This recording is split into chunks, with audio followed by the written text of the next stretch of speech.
الحمد لله نحمده ونستعينه ونستغفره ونؤمن به ونتوكل عليه ونعوذ بالله من شرور أنفسنا ومن سيئات أعمالنا من يهد الله فلا مضل له ومن يضلله فلا هادي له أما بعد فأعوذ بالله من الشيطان الرجيم بسم الله الرحمن الرحيم إن الذين قالوا ربنا الله ثم استقاموا تتنزل عليهم الملائكة ألا تخافوا ولا تحزنوا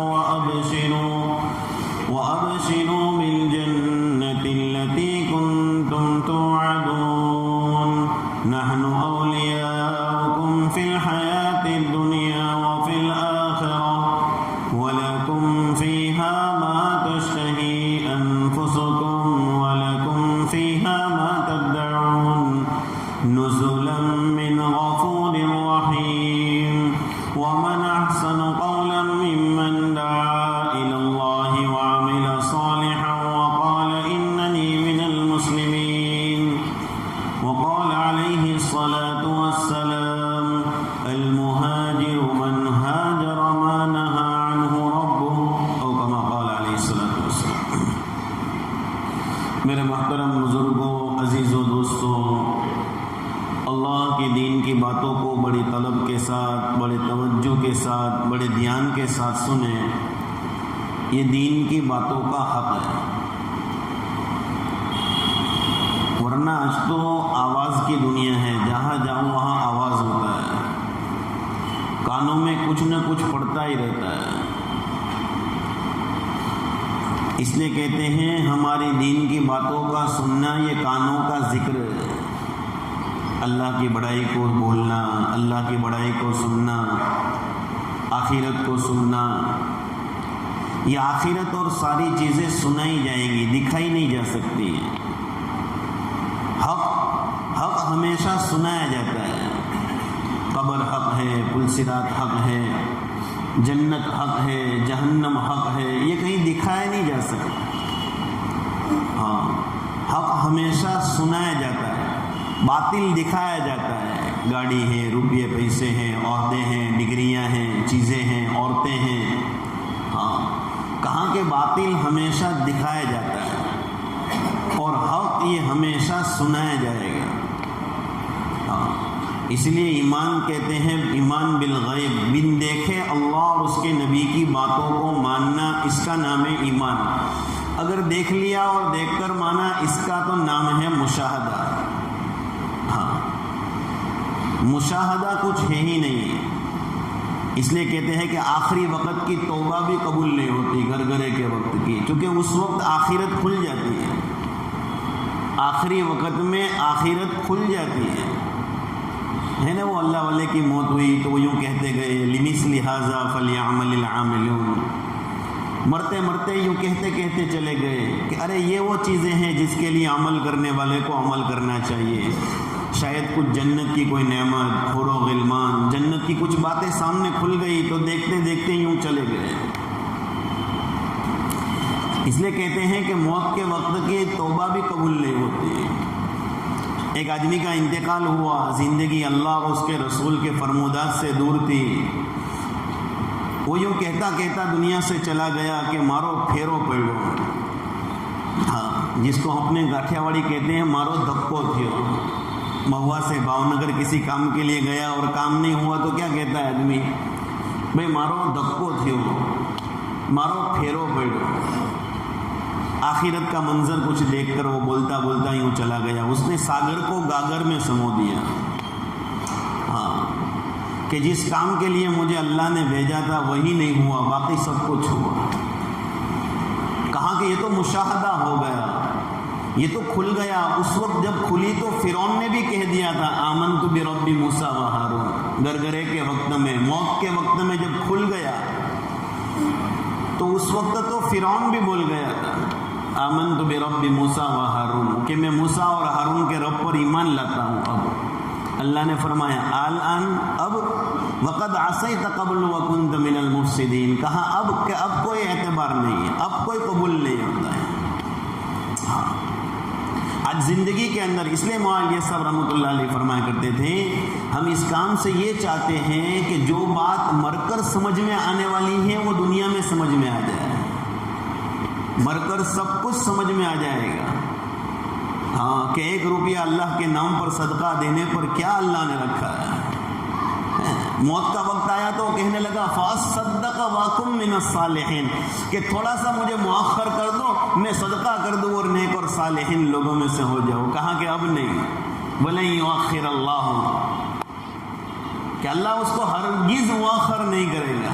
أَجَلًا إِذَا جَاءَ لَا يُؤَخَّرُ کہ جب موت کا وقت آ جاتا ہے, جب سامنے سب کھل جاتا ہے, اب کوئی مؤخر نہیں کیا جا سکتا.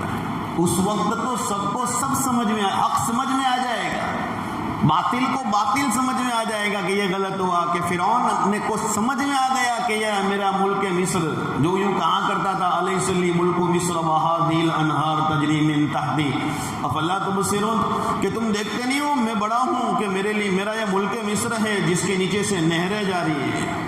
امن خیر من ھذا الذی هو مہین ولا یکاد یبین کہ میں بہتر ہوں یا یہ موسیٰ جو برابر سے بول بھی نہیں سکتا ہے. منہ میں لکنت تھی چونکہ وہ شعلہ منہ میں رکھ دیا تھا بچپن میں, اپنے آپ کو اس پر اچھا سمجھتا تھا کہ مجھے اچھا بولنے آتا ہے, میں ویل سیٹ ہوں, میں اچھا ہوں, میرے پاس ملک ہے, مال ہے, سب کچھ ہے, حکومت ہے.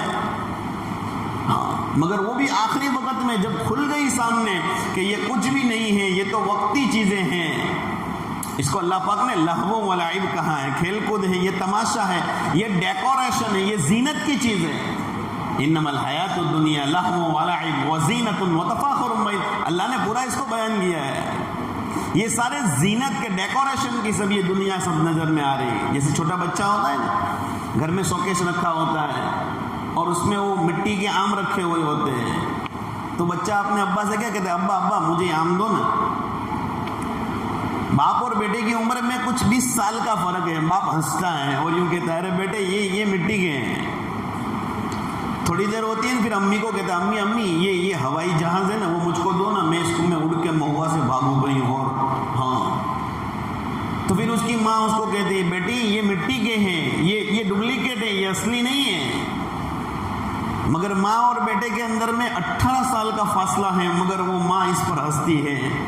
بہن کو کہتا ہے تو بہن بھی ہنستی ہے اس کی حرکت پر, کہتی ہے بھائیلا آ تو کھوٹو چھے, آ تو ڈیکوریشن نو چھے, آ تو زینت نو چھے. بس بندے اور اللہ کے درمیان میں کتنا فاصلہ ہے. وہ اللہ یوں کہتا ہے میرے بندے یہ سارا تجھے جو جگت میں نظر آتا ہے یہ سارا زینت کا ہے, ڈیکوریشن کا ہے.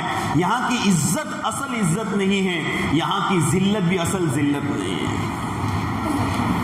عزت اور ذلت تو کل میدان محشر میں ہوگی, جس دن اعلان ہو جائے گا,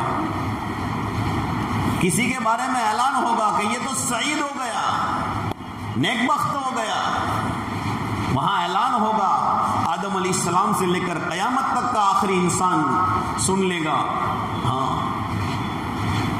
یوم التغابن, آخرت کا دن, اس کو ہار جیت کا دن کہا گیا ہے. ہار جیت ہوں گی اس دن پتا چلے گا کون کتنے پانی میں. دودھ کا دودھ, پانی کا پانی اللہ الگ کر دے گا. وامتازوا اليوم ایھا المجرمون, آج سب الگ, سعید الگ, شقی الگ, نیک بخت الگ, بدبخت الگ. ہاں دائیں ہاتھ میں نام اعمال ملنے والے الگ, بائیں ہاتھ میں ملنے والے الگ, سب کو اللہ الگ کر دے گا. ہاں یبصرونہم, ہر ایک دوسرے کو دیکھ لے گا. آج ویڈیو کالنگ میں دیکھ لیتے ہیں یہاں بیٹھے بیٹھے امریکہ والے کو. یہ سب آخرت سمجھانے کے لیے ہیں, آخرت سب سمجھ میں آ جائے گا, ہر ایک دوسرے کو دیکھ لے گا. یبصرونہم, ہاں یود المجرم لو یفتدی من عذاب یومئذ ببنیہ, اس دن مجرم اس بات کی تمنا کرے گا اے اللہ یہ میرے سارا سب کچھ جو جھوٹا کیا, سود کیا, حرام کیا, تجھ کو بھولا, نبی کی تعلیم کو بھولا, یہ میری اولاد کے لیے میں نے کیا تھا, اے اللہ ایک کام کر میرے بدلے میں میری اولاد کو جہنم میں ڈال دے. ان اولاد کو جن کے لیے میں آج دین چھوڑی، نماز چھوڑی، آخرت چھوڑی، چلا لگانے کا بولے وہ وقت نہیں ہے، اولاد کو ویل سیٹ کرنا ہے مجھے، ہاں ان کا فیوچر کا مجھے خیال ہے، ان کا مستقبل کا مجھے خیال ہے، کہاں وہ اس بات کی تمنا کریں گا اللہ میرے بدلے میں ان میرے دونوں بچوں کو تو جہنم میں ڈال دے، لو یفتدی من عذاب یومی دن بنی وصاحبتہ، اپنی بیوی کو ڈال دے اللہ، آدمی یوں کہے گا۔ اگر کل کچھ اور نکل گیا میرے دوستوں، الامان والحفیظ، اللہ حفاظت فرماوے، اگر کچھ اور نکل گیا جو چیزیں صحابہ کو ڈراتی تھی، صحابہ ڈرتے تھے کہ کیا نکلے گا کل کو، کیا فیصلہ ہوگا ہمارا، اللہ کے ہر ولی، اللہ کا ہر بندہ اس سے ڈرتا رہا کہ کل کو نہ معلوم کیا فیصلہ ہوگا، مطمئن نہیں ہے۔ ایمان والا مطمئن نہیں ہو سکتا ہے، ایمان والا تو متفکر ہوتا ہے، متفکر، ہاں ایمان والا اور مطمئن یہ کیسے ہو سکتا ہے؟ ان کو متفکر کرنے کے لیے اللہ پاک نے 1.25 لاکھ انبیاء علیہ السلام کو بھیجا، ایک بڑی جماعت بھیجی، کتابیں بھیجی، ہاں سب کچھ بھیجا اس کے لیے۔ یہاں کی عزت نہیں ہے، یہاں کا سب کچھ ڈپلیکیٹ ہے میرے دوست، ڈپلیکیٹ ہے۔ ہم بھی ڈپلیکیٹ کو پسند نہیں کرتے ہیں، گھی لینے جاتے ہیں کیا کہتے ہیں بھائی چوکو گھی، آپ جو ہے چوکو، ہم کو بھی ڈپلیکیٹ پسند نہیں ہے، ہم اپنے اللہ کو ڈپلیکیٹ پیش کرتے ہیں۔ ایک کسی بڑے پروفیسر کو ایک آدمی خوبصورت عطر کی بوتل میں لال پانی صرف ڈال دے تو کتنا برا لگے گا، خوبصورت بوتل ہے، مہنگی ہے بوتل، 500 روپے کی خالی بوتل لے کر آیا ہے اور اس میں لال کلر کا پانی ڈال کے دے دے میرے دوستوں کتنا برا لگتا ہے۔ اتنی اچھی نماز اور اس نماز کو ہم اللہ کو لال کلر ڈال کے پیش کرتے ہیں یا اخلاص ڈال کے پیش کرتے ہیں؟ ہماری نماز کیسی ہوتی ہے؟ اتنا اچھا روزہ جو جنت کا دروازہ کھلوا دے گا، باب الریان سے داخلے کے لیے مل جاوے، اس روزے کو میں نے کتنا بگاڑا ہے۔ یہاں کی عزت نہیں ہے میرے دوستوں، یہاں کی ذلت نہیں ہے، کل قیامت کے دن کی عزت ہوگی میرے دوست۔ ہاں یہی تو ڈر تھا کہ حضرت عمر کہتے ہیں کہ کاش کہ میں کسی مومن کے بدن کا بال ہوتا۔ حضرت بکر صدیق فرماتے کاش کہ میری ماں نے مجھ کو جنا ہی نہ ہوتا۔ یوں ہی تھوڑے یہ الفاظ، اس کے پیچھے کوئی معنی ہے، معنی۔ ایک جانور کو دیکھ کر ابو بکر کہنے لگے کاش کہ ابو بکر تجھ جیسا ہوتا، کھاتا پیتا چرتا اور مر جاتا، کل کو کوئی حساب نہ ہوتا۔ حضرت عمر رضی اللہ تعالیٰ عنہ اتنی زبردست خلافت کی اپنی زمانے کے اندر، ہاں انصاف کے ساتھ وہ خلافت کی، 12 لاکھ مربع زمین پر حکومت آپ کی چلی ہے، ایشیا، افریقہ، یورپ، یہ سارے جگہوں پر اسلام حضرت عمر رضی اللہ تعالیٰ عنہ کے زمانے میں پہنچ گیا، آدھی دنیا تک اسلام پھیل چکا تھا۔ کسی کہنے والے نے کہا یہ تو ایک عمر، ایسے 2 عمر ہوتے تو پوری دنیا میں اسی وقت اسلام پھیل جاتا، یہ تو ایک عمر تھا۔ اتنے انصاف کے ساتھ حکومت چلائی کہ راتوں کو دنیا سوئی ہے یہ گشت کر رہے ہیں، راتوں کو دنیا سوئی ہوئی مست اور یہ گشت کر رہے ہیں، فکر کر رہے ہیں۔ ایک بڑھیا کہہ رہی ہے کہ میرا اور عمر کا فیصلہ تو اللہ ہی کرے گا۔ وہ رو رہی، اس کے بچوں کو لے کر رو رہی ہے، اس کے بچے رو رہے ہیں، ہاں وہ دیگچی رکھی ہوئی ہے، پورا واقعہ ہمارے سامنے ہے، میرا اور عمر کا فیصلہ تو اللہ ہی کرے گا۔ اب عمر کہنے لگے اے بڑی اماں اس عمر کو بھلا کیا پتا تیرا، وہ ہمارے بادشاہ جو بنے ہیں، ہاں وہ ہمارے امیر جو بنے ہیں، کہاں وہ بیت المال میں جا رہے ہیں اور اپنے پیٹھ پر بوجھ اٹھا کے لا رہے ہیں، اور وہ ہریرا سا تیار کیا اور بچوں کو کھلایا اور کہا کہ ہاں تم لائق تھے کہ عمر کی جگہ تم کو خلیفہ بنایا جاتا۔ اللہ اکبر۔ حضرت عمر نے نہیں بدلایا، ہاں میں امیر ہوں، میں خلیفہ ہوں، میں بڑا ہوں، کہا نہیں اب بڑی اماں جب تم وہاں عمر کے پاس جاؤ گے تو مجھے بھی وہاں پاؤ، میں نہیں ہوں، میں ہمارے یہاں ہے ہی نہیں، میں خلیفہ، میں بڑا، میں امیر۔ یہ تو جب دین کی سطح نیچے آتی ہے تو پھر میں آتا ہے، دین کی سطح جتنی اوپر جاتی ہے تو وہ یوں کہتے ہیں کہ جب عمر کے پاس تم جاؤ گے تو مجھے وہاں پاؤ گے، میں وہاں ملوں گا تم کو۔ اتنی انصاف کے ساتھ حکومت کرنے والے عمر جب آخری وقت آیا تو اپنے بچے کی گود کے اندر سر تھا، آپ نے اپنا سر زمین پر رکھوا دیا، کہا ہٹا لو، زمین پر اپنا سر رکھ لیا اور کہنے لگے کہ میرے اللہ کو مجھ پر رحم آ جائے، عمر پر رحم آ جائے۔ حضرت عمر کی وفات کے بعد 10 سال کے بعد ان کے بیٹے عبداللہ ابن عمر نے حضرت عمر کو خواب میں دیکھا، پوچھا ابا کیا حال ہے؟ حضرت عمر رضی اللہ تعالیٰ عنہ فرمانے لگے میں نے 10 سال خلافت کی، 10 سال تک میں امیر رہا، اس کا حساب دے کر میں ابھی فارغ ہوا ہوں 10 سال کے بعد، ابھی جان کا حساب تو باقی ہے۔ کیا سمجھا ہے ہم نے؟ 4 آدمی پر جو ذمہ دار بنا، امیر بنا، کل کو اس کے دونوں ہاتھ گردن میں یوں بندھے ہوئے ہو گئے، جب تک اس کا صحیح جواب نہیں دے دے گا اس کے ہاتھ نہیں چھوٹیں گے۔ 4 آدمی پر جو امیر بنا، میں مسجد وار جماعت کا ہفتے والی امیر ہوں، میں ذمہ دار ہوں، میں اپنے حلقے کو کیسے چلا رہا ہوں؟ مجھے اللہ نے شہر میں ذمہ دار بنایا، میں اپنے مسجد کا ذمہ دار ہوں، مجھے اللہ نے کام کا ذمہ دار بنایا ہے، میں 10 ساتھیوں کی جماعت لے کر چل رہا ہوں، مجھے اس میں اللہ نے ذمہ دار بنایا، کل کو میں اس کا کیا جواب دوں گا؟ تبلیغ میں میرے دوستوں نوکر چاکر کی طرح نہ چلے، بلکہ نبی والے کام کو دھنی بن کے کام کرے۔ یہ دھنی ہوں میں اس کام کا، میں اپنی دکان کا دھنی، میں اپنی فیکٹری کا دھنی، میں اپنے کاروبار کا دھنی، میں اپنے گھر کا دھنی، اور تبلیغ اور نبی والے کام کا، اس کام کا سب سے پہلا میں دھنی ہوں۔ کلکم راعٍ وکلکم مسئول عن رعیتہ، تم میں سے ہر ایک ذمہ دار ہے اور ہر ایک کی ذمہ داری کا کل سوال ہوگا، ہر ایک کی ذمہ داری کا، کہ وہ آخرت کا فکر ہے۔ اس لیے میرے دوستو عزت تو اصل عزت آخرت کی عزت ہے، اور اصل ذلت آخرت کی ذلت ہے۔ یوم التغابن، کل کو آواز کا ایک دن ہوگا۔ ہار جیت اس لیے کہتے ہیں میرے دوستو اس زندگی کا ایک نتیجہ آنے والا ہے، نتیجہ ایک ریزلٹ آنے والا ہے۔ ہم یوں ہی نہیں جی رہے ہیں، کھا رہے ہیں، پی رہے ہیں، سو رہے ہیں، رات آئی سو گئی، موت آئی مر جائیں گے، نہیں میرے دوستو، ہماری اس زندگی کا ایک ریزلٹ آنے والا ہے۔ اس لیے جب آدمی اپنے ریزلٹ کو جب دیکھے گا اور خدا حفاظت فرمائے اگر کچھ اور نکل گیا، آدمی اس بات کی تمنا کرے گا رب ارجعون، اے اللہ دنیا میں لوٹا دے، لعلی اعمل صالحا فیما ترکت، کلا کہا جائے گا، کہے گا اے اللہ میں اب اچھے اعمال کر کے آؤں گا، تیری رضا والے اعمالوں میں اپنی زندگی گزار کر آؤں گا۔ اللہ پاک کہے گا ہرگز نہیں، اب تمہارا ریزلٹ سامنے آ چکا ہے، تمہارا فیصلہ ہو چکا ہے، کیوں ڈرتا ہو؟ فمنہم شقی و سعید، انسانوں میں نیک بخت بھی ہے اور بدبخت بھی ہے۔ سعید وَأَمَّا الَّذِينَ سُعِدُوا فَفِي الْجَنَّةِ وَأَمَّا الَّذِينَ شَقُوا فَفِي النَّارِ، کہ جو نیک بخت ہیں وہ جنت میں جائیں گے، اور جنہوں نے اپنی زندگی نیک بختی والی نہیں گزاری وہ جہنم میں جائیں گے۔ اچھا، نیک بخت کا ہونا اور بدبخت ہونا اس کا دار و مدار دین پر ہے، دین پر یاد رکھنا۔ یوں ہی کوئی دیوانے نہیں ہو گئے، اور دین کی محنت کے ساتھ ہے۔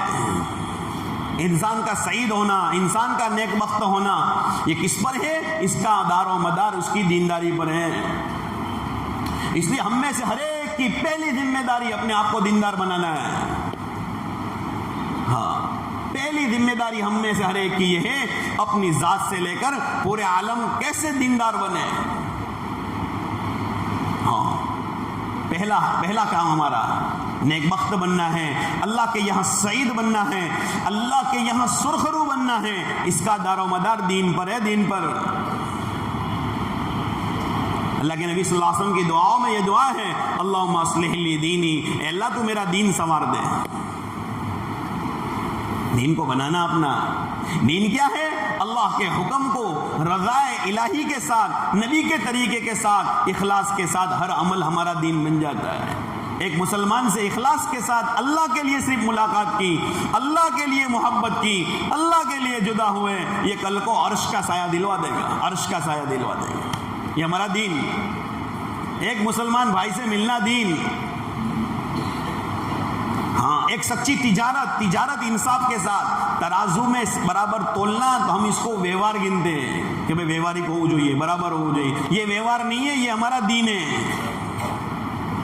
یہ ہمارا دین ہے۔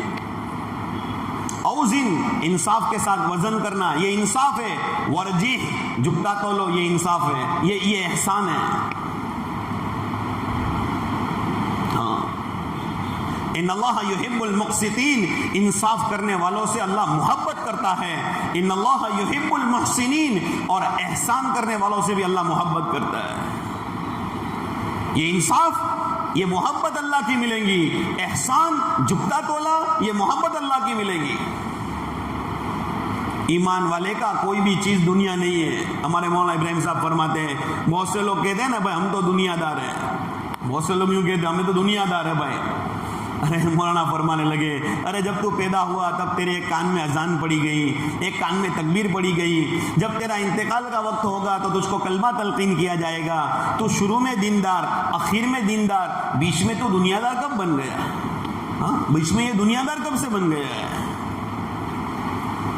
ہمارا تو تاجر بھی دیندار، ہمارا مزدور. حضرت علی رضی اللہ تعالیٰ عنہ مزدوری کرتے تھے، مزدوری کرتے تھے، اور مزدوری دینداری والی. ابھی ہمارے بڑے بزرگ نے بتلایا ہاں کہ مزدوری کر رہے ہیں، کہ مزدوری دینداری والی، تجارت دینداری والی.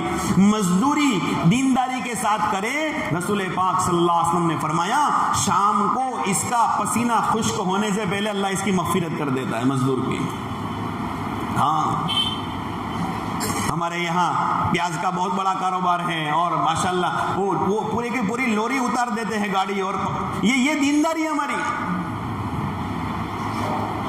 یہ دنیا نہیں ہے میرے دوستو. مسلمان کی کوئی چیز دنیا نہیں ہے. کہ بیوی کے منہ میں لقمہ دینا کہاں کہ اس کی دینداری ہے.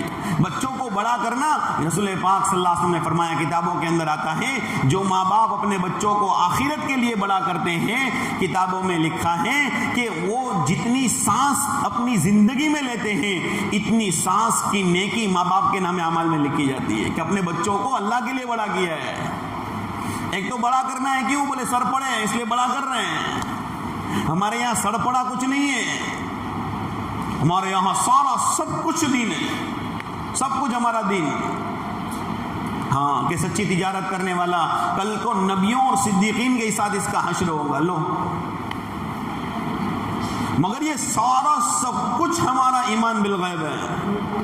ہاں، دیکھ لیا تو اس کا مطلب مشاہدہ، دیکھی ہوئی چیز اللہ کے یہاں ایمان نہیں ہے. جب دکھ گیا تو اس وقت کی تو توبہ بھی قبول نہیں. ایمان بالغیب، بل دیکھے مانا. اور جو اس باب میں جتنا قوی اتنا اس کا اللہ کے یہاں وزن زیادہ ہے. ایمان بالغیب میں جتنا آدمی قوی ہوگا اتنا اس کا وزن اللہ کے یہاں ہوگا. اس لیے رسول پاک صلی اللہ علیہ وسلم نے فرمایا ابو بکر کا ایمان ایک طرف، پوری امت کا ایمان ایک طرف، دونوں کو اگر ایک پلڑے میں رکھا جاوے ابو بکر صدیق والا ایمان کا پلڑا جھک جائے گا. وہ ایمان بالغیب تھا. شروع کا زمانہ ہے. اللہ کے نبی صلی اللہ علیہ وسلم کو اللہ پاک نے معراج کرایا. اللہ کے نبی نے معراج کیا، مکہ سے لے کے بیت المقدس گئے. فلسطین 1500 کلومیٹر کا سفر، وہاں سے پھر 7 آسمان، جنت جہنم کی سیر کی، سب کچھ کیا، اور پھر مکہ آ گئے. اور ام ہانی کے گھر میں تھے، اور جب گھر سے نکلے تو گھر کے کنڈی جو ہوتی نا کیواڑ، وہ ابھی ہل رہی تھی، اور ہل کر بند نہیں ہوئی. اس سے پہلے اللہ کے نبی صلی اللہ علیہ وسلم معراج کر کے واپس آ گئے. اتنا لمبا سفر.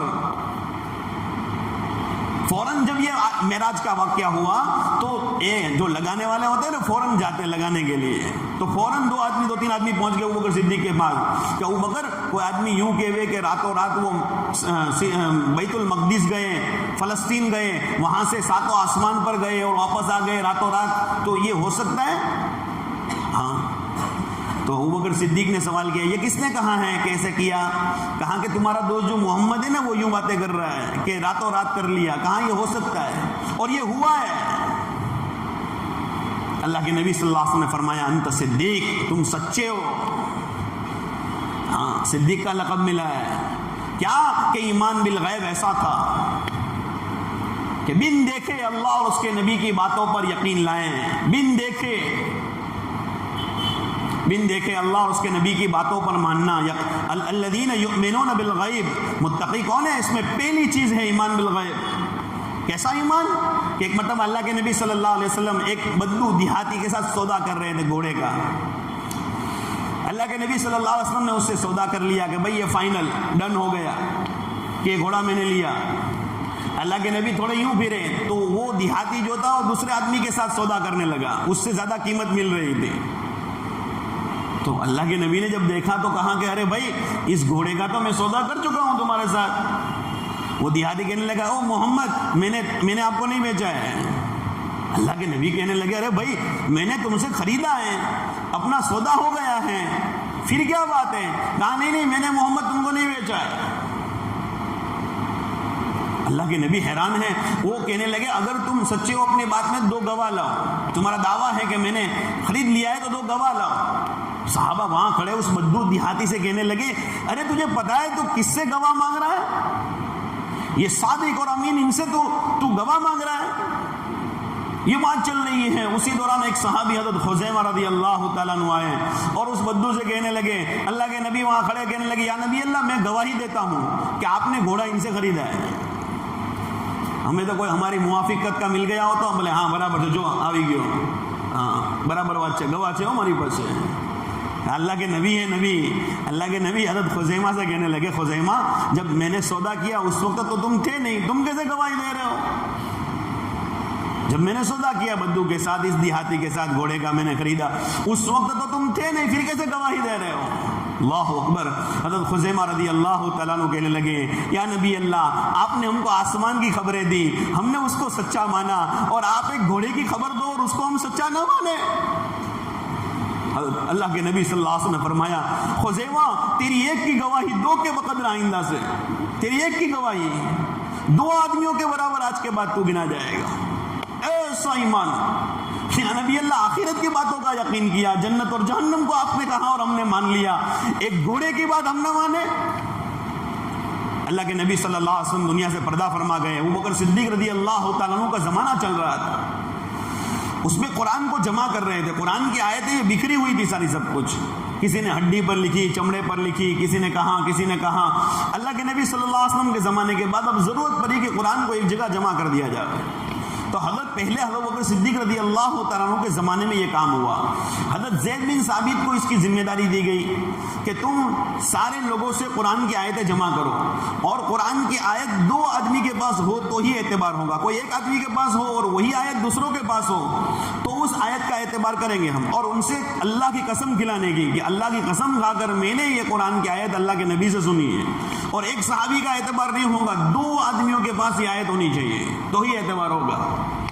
چنانچہ اس طرح سے ایک آیت کئی صحابہ کے پاس سے ملتی تھی اور قرآن جمع ہونا شروع ہوا.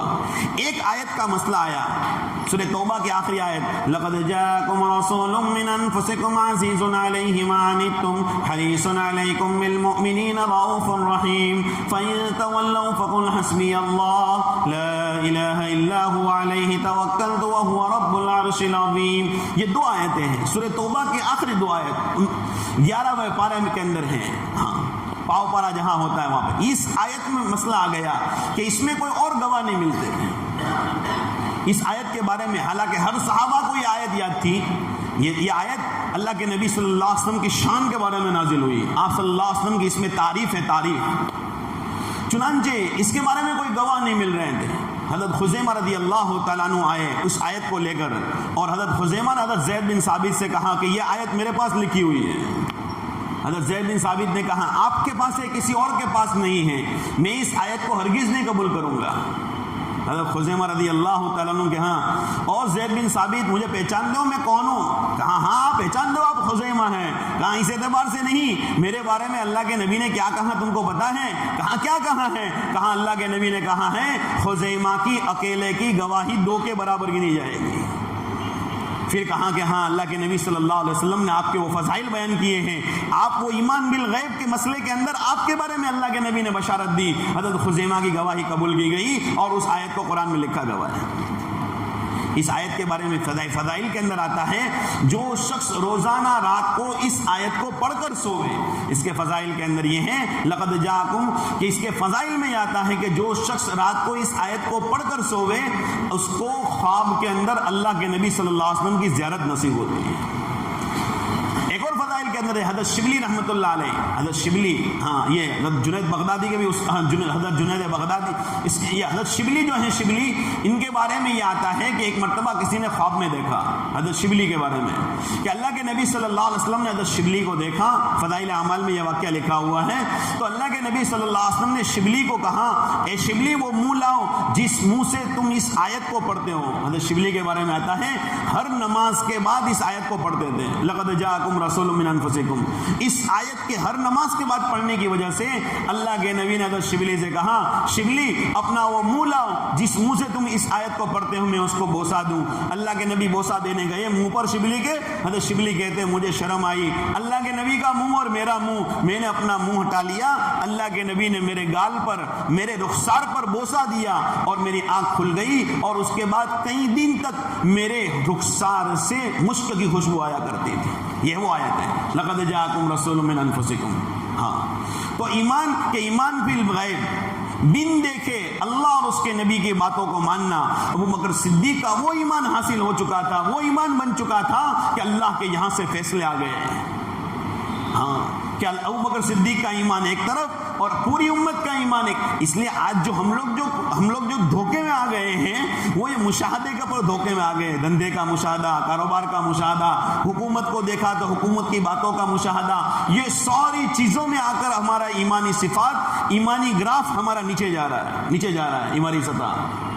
اس لیے کہتے ہیں ایمان کے بول بولو، اللہ کرتا ہے، اللہ ہی نے کیا ہے، اللہ ہی کرے گا۔ اللہ کے کرنے کے طریقے، ضابطے محمد الرسول اللہ صلی اللہ علیہ وسلم کے طریقے سے ہیں۔ آپ کے طریقے پر آ گئے اور پھر جو اللہ کا بن گیا اللہ ان کا بن جاتا ہے۔ من کان للہ کان اللہ لہ، جو اللہ کا بن گیا پھر اللہ اس کا بن جاتا ہے۔ چنانچہ ایک واقعہ ہے حضرت خولہ بن ثعلبہ رضی اللہ تعالیٰ عنہ کا۔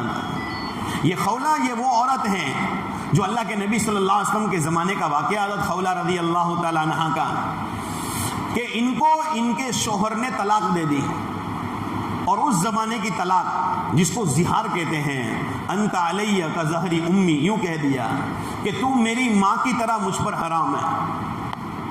اس صحابی نے ان کو طلاق دے دی۔ حضرت خولہ رضی اللہ تعالیٰ عنہ بڑی عورت ہو چکی ہیں، ان کے بچے ہیں، بڑی عورت ہو چکی ہیں، نکاح کے لائق نہیں رہی ہیں۔ اب وہ دوڑی دوڑی اللہ کے نبی صلی اللہ علیہ وسلم کے پاس آئی کہ یا نبی اللہ، میرے شوہر نے مجھ کو اس طرح کی طلاق دے دی، اس بات میں کچھ مسئلہ بتائیے کیا ہے۔ جب اللہ کے نبی صلی اللہ علیہ وسلم کے پاس آئے، حضرت اما جان ماں عائشہ صدیقہ رضی اللہ تعالیٰ عنہ اللہ کے نبی کے سر میں کنگھا کر رہے تھے۔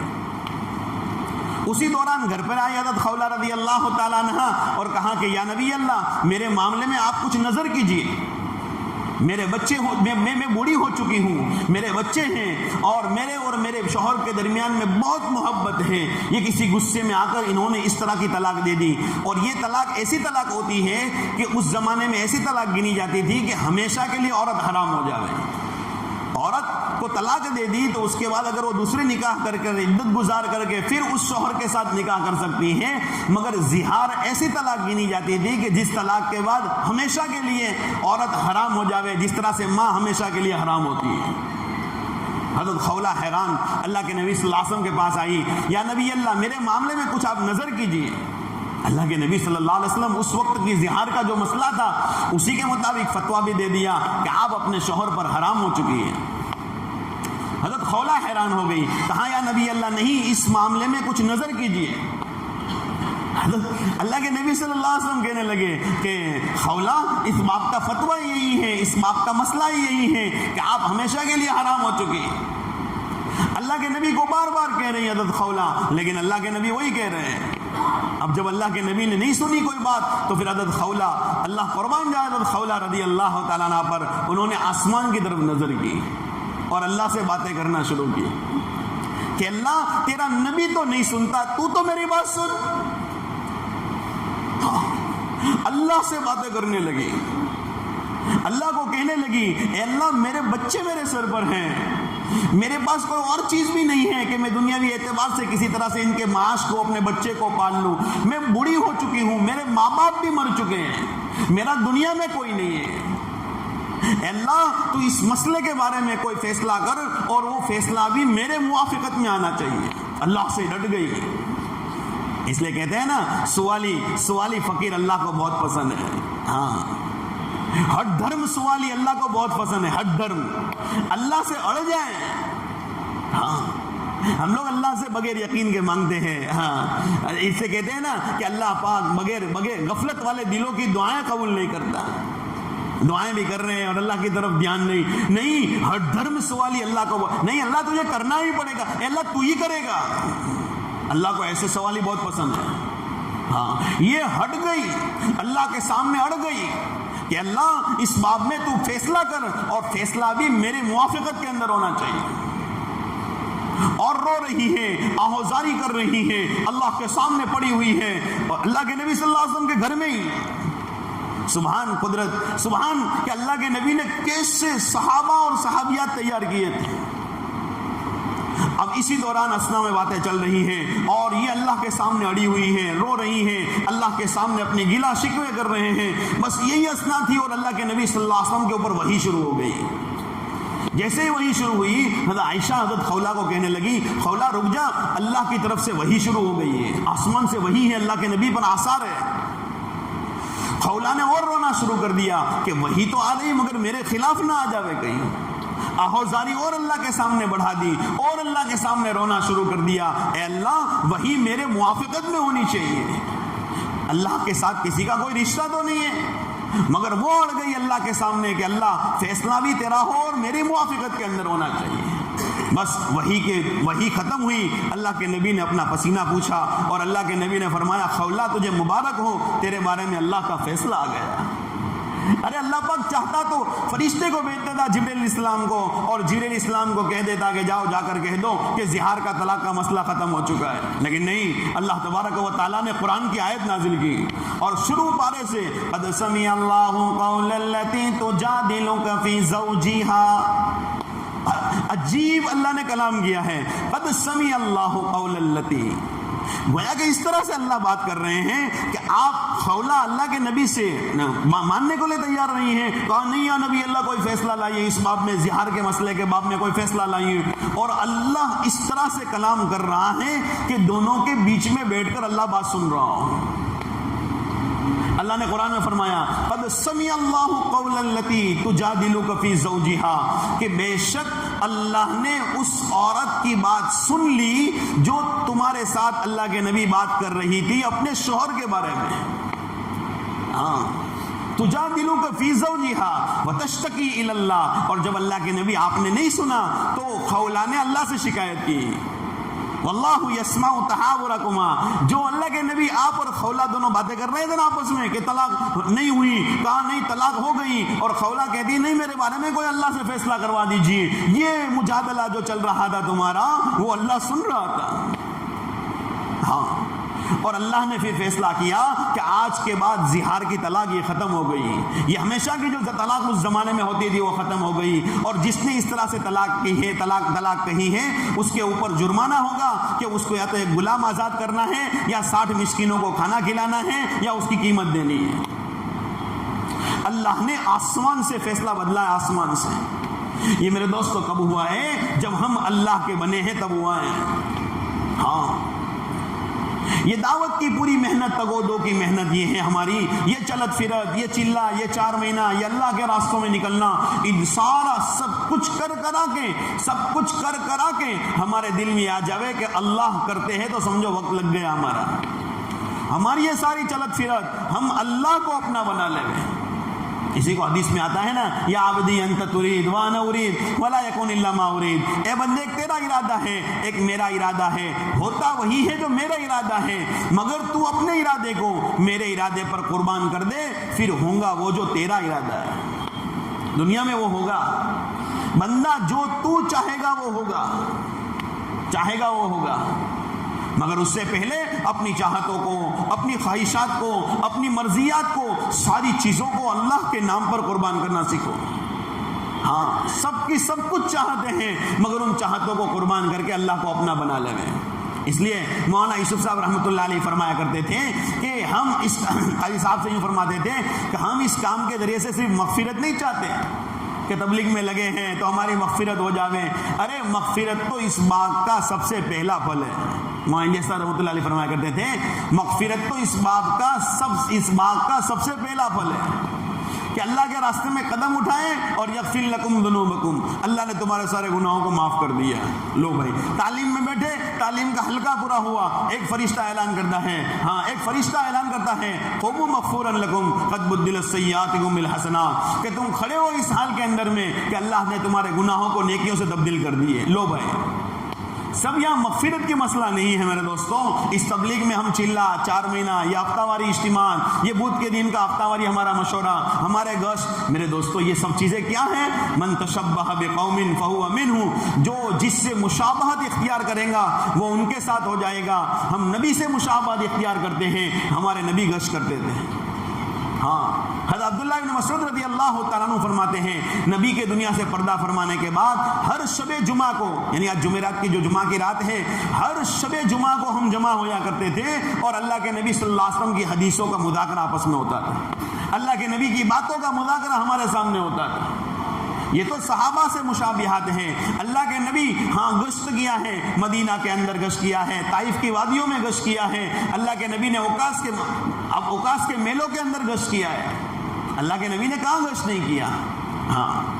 تو یہ ہمارے گشت نبی کے گشت سے مشابہ ہو جاتے ہیں، ہمارا اللہ کے راستے میں نکلنا نبی کے نکلنے سے مشابہ ہو جاتا ہے۔ اللہ کے نبی بدر میں ہے، احد میں ہے، خندق میں ہے، حنین میں ہے، تبوک میں ہے۔ اللہ کے نبی صلی اللہ علیہ وسلم نے مدینہ کے 10 سالہ زندگی کے اندر 10 سال میں اللہ کے نبی نے 27 غزوات کیے، جس میں خود آپ صلی اللہ علیہ وسلم بنفس نفیس شریک ہوئے ہیں۔ صحابہ کے کل 150 سفر اللہ کے نبی نے مدینہ میں کرائے ہیں، جس میں 27 سفر جماعت کے وہ ہیں جس میں اللہ کے نبی خود نکلے ہوئے ہیں۔ اس لیے مولانا یوسف صاحب رحمۃ اللہ علیہ فرمایا کرتے تھے، ہم اس کام میں تو اس لیے لگے ہوئے ہیں، مغفرت کا مسئلہ نہیں، بلکہ جس دن میدان محشر میں اللہ کے نبی کے جھنڈے کے نیچے صحابہ ہوں گے، وہاں اللہ ہمارا حشر کر دے، اس کے لیے ہم لگے ہوئے ہیں۔ وہ عزت کے دن مل جاوے کہ جس دن نبی کا لوا اور آپ صلی اللہ علیہ وسلم کا جھنڈا ہوگا اور آپ کے جھنڈے کے نیچے صحابہ جا رہے ہوں گے، وہیں پر ہم ان کے ساتھ ہمارا حشر ہو جاوے۔ یہ عزت ہے۔ عزت کا دن تو کل میدان محشر کا دن ہوگا، جس دن اللہ فیصلہ کر دیں گے۔ اس لیے سعید اور نیک بخت کے بارے میں یہ بھی آیا ہے کہ سعید، اللہ کے نبی صلی اللہ علیہ وسلم نے فضائل اعمال کے اندر ہے، اللہ کے نبی صلی اللہ علیہ وسلم نے کہا تم یوں کہو کہ اللہ تو ہم کو سعید میں سے بنا دے، اور پھر پوچھا سعید کون ہے پتا ہے؟ کہا کہ سعید وہ ہے جو 5 گانا نمازیں پڑھتا ہو۔ اس دعوت کی مبارک محنت کے ذریعے سے نماز زندہ، گشت زندہ، اعمال زندہ، بلکہ فرائض زندہ کرنے کی محنت ہے یہ۔ جتنے فرائض زندہ کرنے کی محنت ہوں گی، اس محنت سے ایمان ملے گا، اور ایمان کے مقدار سے اعمال ملیں گے، اور جیسے اعمال ویسے حالات ہوں گے۔ یہ ساروں کا تعلق ایک دوسرے پر ہے۔ حالات کا تعلق اعمال پر ہے، اعمال کا تعلق ایمان پر ہے، اور ایمان کا تعلق ایمان کی محنت پر ہے۔ جتنی ایمان کی محنت ہوں گی، جتنی ایمانی، اس لیے میرے دوستو یہ گشت ہے، یہ 3 دن ہے ہمارے، یہ عمومی 3 دن، یہ سارے ہمارے درجات کی ترقیات کے لیے، ہمیں بلندیوں تک لے جانے کے لیے۔ ایک آدمی پلین میں بیٹھ کے جاتا ہے نا، تو پتہ نہیں ہوتا نیچے سے کتنے مہوا، بھاؤنگر، امریلی، اور کتنے صوبے اور کتنے شہر اور کتنے کھنڈ گزر جاتا ہے نا، پتہ نہیں ہوتا۔ وہ تو وہاں جاتا ہے تو دیکھتا ہے کہ یہ تو 7 سمندر پار پہنچ چکا ہے۔ ایسے ہی اللہ پاک نے ہم کو یہ دعوت کی محنت دی ہے میرے دوستوں، پتہ نہیں کتنے مقامات اس کے ذریعے سے طے ہوتے ہیں۔ اس لیے مولانا الیاس صاحب رحمۃ اللہ علیہ فرمایا کرتے تھے کہ یہ کام تو ولی گر ہے، ولی گر، آدمی کو ولی بنا دے وے، نہ اہل کو اہل اور اہل کو اہل اللہ بنا دے وے، اس کا کام ہے۔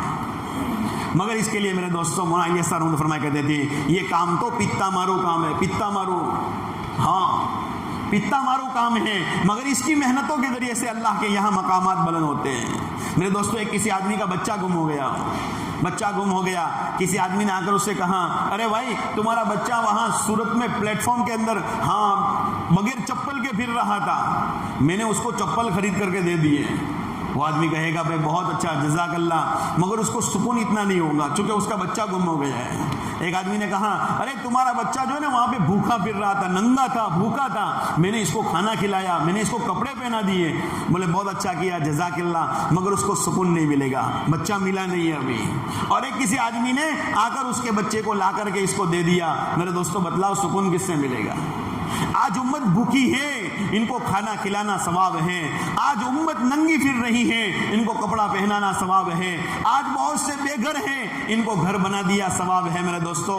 مگر ایک بچھڑے ہوئے بندے کو آپ نے اگر محنت کر کے قربانیاں دے کر کے اس کو اللہ سے ملا دیا، حقیقی معنی میں اللہ کی سب سے بڑی رضا اس پر ملے گی جو اللہ کے بچھڑے ہوئے بندے کو اللہ سے جوڑے گی. اللہ کے بچھڑے ہوئے بندے کو اللہ سے جوڑنے پر سب سے بڑا اللہ کا خوشی ملتی ہے، اللہ کی رضا ملتی ہے. ہاں، اس لیے مولانا یوسف صاحب رحمۃ اللہ علیہ فرمایا کرتے تھے کہ جن میں صلاح ہوں گی اللہ ان سے اصلاح کا کام لے گا. میرے محترم بزرگوں، عزیزوں، دوستوں، ہم سوچیں، پھر سے اپنی فکریں لیویں، اپنے آپ کو قربانیوں پر لاویں. ہم وہی ہیں میرے دوستوں جن سے اللہ نے آج تک اپنے دعوت کا کام لیا ہے.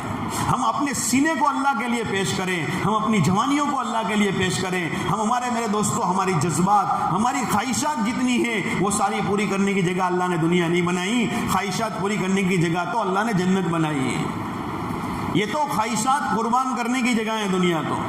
دنیا میں جتنی خواہشات ہماری قربان ہوں گی اتنے اللہ کے یہاں سے مقامات ملیں گے. صحابہ اپنی ضرورتوں کے لیے دنیا میں چلے پھرے ہیں، خواہشات کے لیے نہیں چلے پھرے ہیں. باقی جو وقت بچا ہے وہ اللہ کے دین کے خاطر لگائیں. گھروں میں فاقے آ چکے ہیں. ایک مرتبہ علی رضی اللہ تعالیٰ عنہ گھر پر گئے ہیں، فاقہ ہے، فاقہ. گھر میں یہ حالت آ گئی ہے کہ علی رضی اللہ تعالیٰ عنہ راستے میں جا رہے ہیں. ایک جگہ ایک اشرفی پڑی ہے، سکہ پڑا ہوا ہے. حضرت علی اپنے دل کو پوچھ رہے ہیں، علی کیا تیرے لیے لینا یہ جائز ہے؟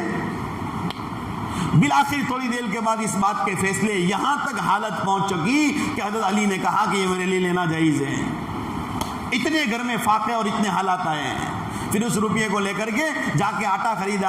آٹا خرید کر لے جا کر کے حضرت فاطمہ رضی اللہ تعالیٰ عنہ کو دیا کہ لو اس کی روٹی بناؤ. حضرت فاطمہ اتنی کمزور ہو چکی تھی کہ روٹی بنا نہیں سکتی.